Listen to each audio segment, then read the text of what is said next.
Hello guys and welcome back to my channel. I'm Ray. How's everyone? So before we dive into this video, if you're not subscribed, make sure you subscribe. On this channel I talk about all things Africa, news stories out of Africa, but I also give tips, for African Americans who want to return back home, and also maybe who just want to visit. So this is the place for you, and make sure you don't leave without subscribing. So today's story, I came across this article. It was just a news story. I take notes, guys, so if you see this large book, I take notes, guys. So it says ambassadors and diplomats from 50 African countries recently visited China. They visited this lab called Sinopharm. It's the biggest in China, but also the biggest in the world, and it is for manufacturing vaccines. So the importance of the visit is to show these African leaders, they were ambassadors and diplomats, how far China is going on with manufacturing the COVID-19 vaccine. So they go ahead to say they are carrying out the phase 3 of the international clinical trials for COVID-19 in 10 countries, including United Arab Emirates, Peru and Argentina. They go on ahead to say that the Chinese president mentioned in May that in case China develops any vaccine, it's going to sell it as a good to all over the world, and they're also targeting African countries to be in particular because we happen to be the weakest, with the worst health systems apparently. So when I looked at this story, we all know China's interest in Africa. China is very strategic. First of all, it's inviting 50 out of 54. Africa has 54 countries, guys. So 50 out of the 54 are already invited and being told, hey guys, we are manufacturing a vaccine or a vaccine for you guys coming up, so don't go anywhere. As if we can't make vaccines for ourselves, And that is a move that China is making. We already know that China is the biggest, trading partner with Africa. Even a country like Uganda, where I am, most of the imports in Uganda are all from China. It's all Chinese, So China is very much interested in strengthening its roots and its relationship with Africa. Of course, they will try to argue that, we are trying to help, and do all these roads for Africa and maybe set up, projects and give jobs for the young people. But we all know what China is up to. They want the resources, they want the minerals. A third of China's investments in Africa are in the mineral sector.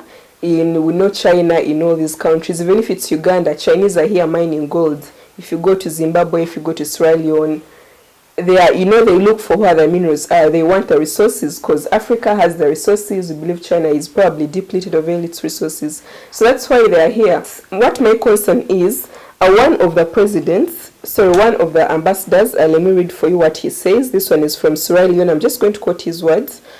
He says, this visit is so impactful and insightful. We've learned so much about the greatness of China, how China is moving forward and it's a great nation, and also to make sure that Africa is doing well and safe. He thinks China has good intentions for Africa, apparently. So this cooperation, I believe, can empower Africa. The more it can strengthen that relationship, the more. So imagine you have such leaders in government who think they need to strengthen the relationship between Africa and China. China is only making Africa more dependent on it, and that doesn't put us in any good position. If we are dependent on China, Africa should be manufacturing its own vaccine, Africa should be manufacturing its own goods. So instead of empowering the people within Africa, to set up their own factories, to manufacture their own goods, to even manufacture our own vaccine. COVID just came, in Feb, or maybe, started in December, when everyone was seeing it. So we've seen Madagascar, they do have a vaccine, we've seen it. So what are other African countries doing? If China is here making a vaccine, what are you waiting for? Why aren't you making your own vaccine? So it just makes you wonder, if you have such leaders who are all now eyes wide open and they're ready to make decisions for their country, and get a vaccine from China and give it to the people. You can't trust Chinese. You don't know what they'll put in that vaccine. Chinese have sent us plastic rice before. They've sent us plastic, plastic eggs before in our countries to eat. So imagine if Chinese are manufacturing for you a vaccine. You can imagine. And then you have such leaders who think they need to strengthen the relationship between Africa and China. And then they're making decisions for the masses and accepting these things. But I think African leaders should empower the people.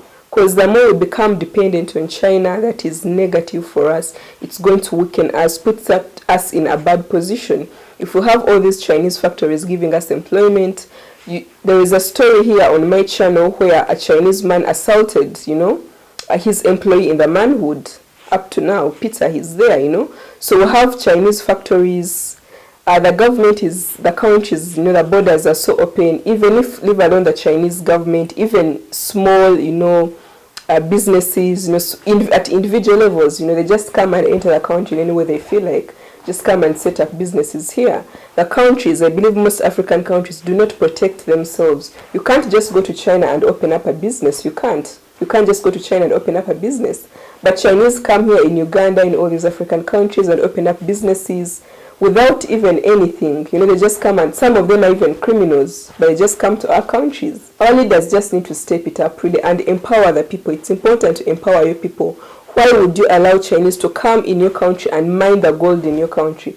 If you're not mining the gold, why do you want Chinese to mine the gold? Share your thoughts in the comment section about what you think of this vaccine.